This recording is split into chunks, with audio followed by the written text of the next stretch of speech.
Alright guys, we're here today. We're actually spraying some liquid lime today, and as you can tell, the winter wheat's really starting to take off and grow. It's a good warm day, so when the soil's finally dried up enough where we can get in here with the big tractor and spray big sprayer. It's about a 200-gallon sprayer that we got hooked onto the back here. It's a Hardy sprayer.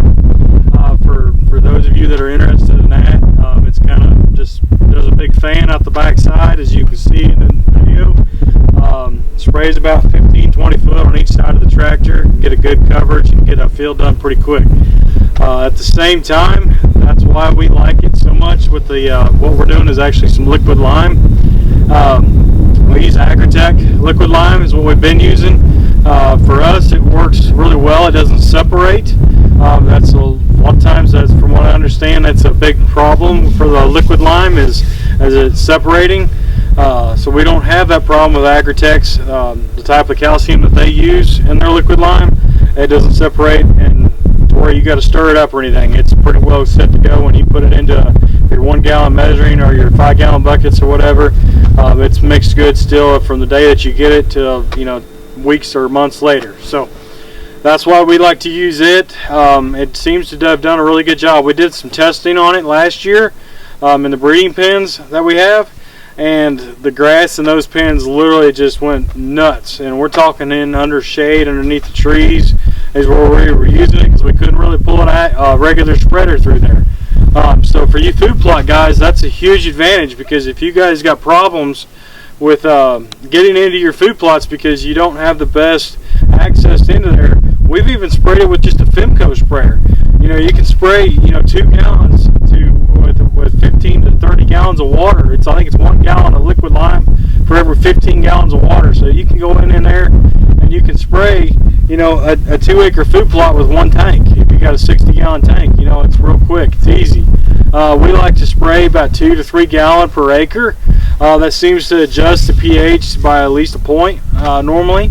And so that's a big factor for us, is getting our pH right in our soil, because the closer we are to 6.5 or 7 on our pHs, we're actually getting more out of our fertilizer that way. It makes it to where we don't have to quite put as much, or our plants will actually use more of the fertilizer because the soil will actually hold it instead of just letting it go. And there's a lot of things that you can do to improve that, but lime is one of the cheapest, easiest ways that you can do that. So for us, it's like $20 an acre, because we're buying it in 275 gallon totes. So yes, we're using a lot of liquid lime throughout this property. And so this is one of our hay fields that we've been haying the last couple of years. One of the big things that you'll find, especially when you keep haying legume after legume after legume, is the need for lime. As it pulls a lot of calcium out of soil. Legumes use a lot of calcium. So this is an easy way for us to add back to that soil and make sure that the hay crop stays good. And it's also improving the soil just overall. So we also did ag lime last year. This is kind of extending our ag lime out to where it's going to be maybe every 10 years that we have to use ag lime versus every 4 years. This is going to make it to where we can get it done, because that's one of our biggest problems, is getting somebody in there to spread ag lime. And then it's a little bitty field. So this is about an 8-acre field for this one where it marks. But the problem is when you go into a 1 or 2 acre field, a lot of times getting the equipment in there and getting it able to spread, you don't have that problem necessarily when you're using liquid lime. So stay tuned and follow us on Facebook. We're going to show you some more spraying videos hopefully later this spring.